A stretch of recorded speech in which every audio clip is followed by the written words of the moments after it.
Salut tout le monde, aujourd'hui nous allons aborder le sujet de la monnaie locale. Avant toute chose, restituons-nous dans un contexte plus général. Dans le monde actuel, nous sommes confrontés à des problèmes économiques de plus en plus vastes dont la solution ne tarde à venir. En effet, depuis la création du système monétaire, nous assistons à des inégalités sociales mais aussi à des problèmes environnementaux. Nous allons voir les points négatifs de nos cycles monétaires plus en détail. Nous sommes tous les jours les acteurs d'un circuit économique. Afin de satisfaire nos besoins, nous utilisons une monnaie d'échange pour accueillir des biens et des services. Lors d'un achat, une partie de l'argent perçu par l'entreprise sera distribuée aux différents agents nécessaires à la production du produit. Une autre partie de ces agents servira à payer les frais de fonctionnement des boutiques et leurs employés avec une qualité de vie de moins en moins bonne. Les bénéfices de l'entreprise seront versés aux dirigeants et actionnaires qui l'utiliseront afin de réinvestir ou de faire de la spéculation. Ainsi, et toujours dans une recherche de bénéfices, les usines multinationales sont délocalisées à l'étranger. Il faut bien sûr tenir en compte de la pollution due au transport de l'importation des produits finis. La concurrence constante entre grosses entreprises entraîne entre autres une diminution des prix que les commerçants n'arrivent pas à suivre. Pour chaque multinationale qui voit le jour, c'est 3 petits commerçants qui disparaissent.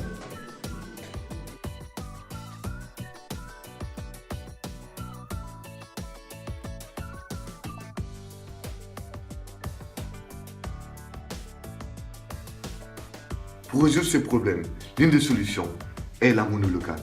En effet, elle facilite l'échange entre consommateurs et commerçants. Mais qu'est-ce que la monnaie locale? Une monnaie locale est un instrument de paiement qui ne peut être utilisé que sur un terrain restreint. Elle est mise en place par une association qui recrute des individus, commerçants et consommateurs, afin de créer un circuit économique propre. Mais pourquoi y participer?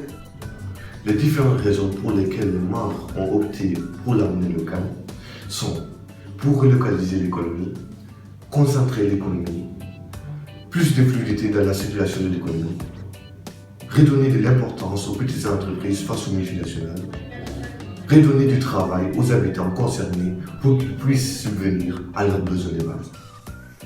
Et comment accéder à ce circuit? Pour y participer, chaque nouveau membre devra signer une charte qui comprend 3 points: environnemental, social et économique. Pour mieux comprendre comment fonctionne le circuit de la monnaie locale, prenons le cas de Monsieur X, qui vient tout juste de signer la charte commune. Il se rend alors dans un établissement financier préétabli pour échanger des euros contre des roupies. 1 euro est plus ou moins égal à une unité de monnaie locale.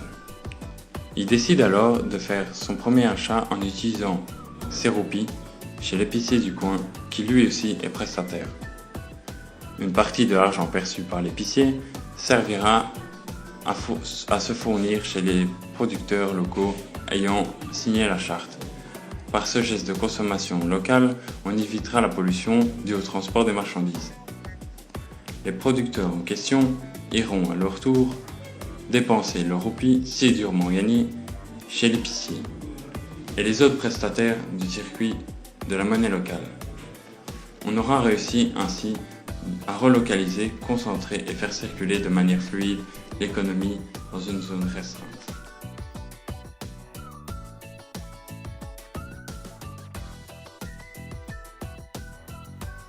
Sur ces explications, nous espérons que vous avez bien compris que la monnaie locale est une solution à des problèmes tels que le chômage, la précarité et la concurrence entre petites entreprises et multinationales.